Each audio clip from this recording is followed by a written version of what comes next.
कालपर्यंत जी गोष्ट दुःख देत होती आता तीच गोष्ट आनंद देते.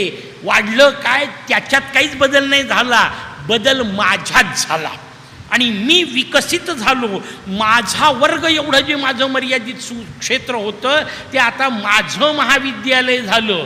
आता मग पुढचा हिशोब, माझं विद्यापीठ म्हणून जेव्हा मी पाहिल तेव्हा मागच्या महाविद्यालयाच्या लोकांनी काढलेल्या विकेटसुद्धा मला आता आनंदाच्या ठरतील. मी जेव्हा माझा प्रांत म्हणून पाहिल तेव्हा आणखीन आनंदाचा विषय वाढेल. आणि हे किती वाढत जातं शास्त्रकारांनी त्याचं शेवटचं टोक आपल्याला माऊलींनी सांगितलं. माऊली ज्ञानेश्वर महाराज म्हणतात, हे विश्वची माझे घर, आईसी मती जयाची स्थिर, किंबहुना चराचर आपणची जाहला. आता दुःख कशाचं आहे?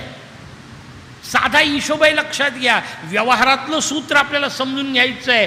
जर चूक करणारी व्यक्ती तुमची असेल तर तुम्ही वकील असता आणि चूक करणारी व्यक्ती दुसऱ्याची असेल तर तुम्ही न्यायाधीश असता. हा जगाचा नियम आहे, लक्षात घ्या.